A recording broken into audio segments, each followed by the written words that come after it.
Hope everyone is okay. I just kind of wanted to do a video with everything that's going on in the world right now.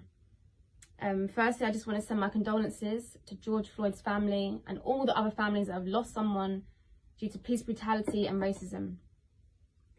So I've written some words down because I feel like when I speak about my experiences or race in general, I get really sad and I get upset and I can never really say everything that I want to say. So I feel like I've written it down and I just want to share this with you guys. So, okay.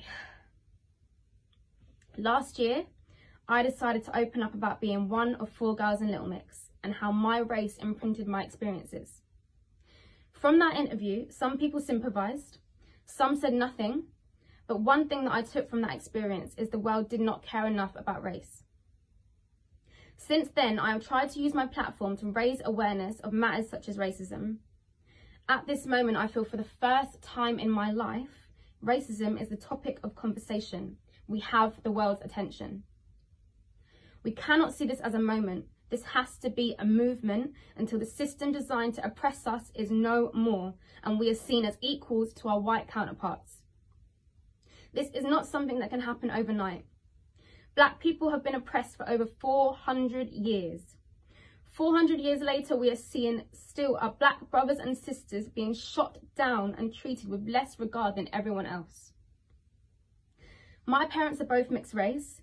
Both my grandfathers came to England with the Windrush generation and both married white women in a time where interracial relationships was extremely frowned upon. Growing up, me and my sisters never saw race being a limitation on what we wanted to achieve. Because if our grandparents can raise mixed race children in the 60s, we could do anything. One thing we were doing was sleeping on racism. Too often, black people are reminded how far we have come as opposed to how far we can go. In doing this, we sleep on racism. Think about it. Do you ever hear white people having to be thankful about how far they have come as a race? There comes a point in every black human's life, no matter how much money you have or what you have achieved, you realise racism does not exclude you. 9 years ago, after joining Little Mix, I had the biggest awakening of my life. When we were filming Wings, we worked with Frank Gatson. He said to me, "You're the black girl, you have to work 10 times harder." Never in my life had someone told me that I would need to work harder because of my race. Later on, what Frank Gatson said made sense. I learned that the dream of being in the biggest girl band in the world came with its flaws and consequences. Consequences such as knowing about the existing underlying racism in the creative industries. You learn to understand you can't be seen to be too loud or too opinionated, otherwise you're deemed a diva or aggressive. You learn that by walking into a room, you are deemed unapproachable or offish, before anyone has even approached you. You learn that by voicing your opinion about the lack of diversity within the industry is like smashing your head against a brick wall. So at events, ceremonies, you learn to take great comfort from rare moments when you meet black creatives who understand this feeling or misplacement that you have inside. So for that moment, the dream is alive. And then just like that, reality hits you. My reality was feeling lonely while touring to predominantly white countries. I sing to fans who don't see me or hear me or cheer me on.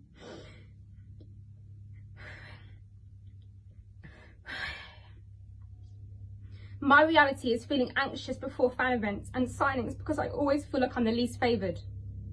My reality is constantly feeling like I have to work 10 times harder and longer to mark my place in the group because my talent alone isn't enough. My reality is wanting to see other artists who I know are so talented but will never get the opportunities I have had because to the industry they are not marketable. But they will get behind someone else with the aspects of black culture the world wants to see, but leave behind the aspects they feel make them unmarketable. My reality is all the times that I have felt invisible within my group, part of me is fully aware that my experience would have been even harder to cope with had I been dark-skinned. Our reality is no matter how far you think you have come, racism exists. It exists in sports, in the creative industries, in politics and policies, in the streets and in the hearts of racist individuals. We are no longer in a position where we need to be quiet on this matter. So let's all continue to speak up on racism and keep this movement going. Thank you.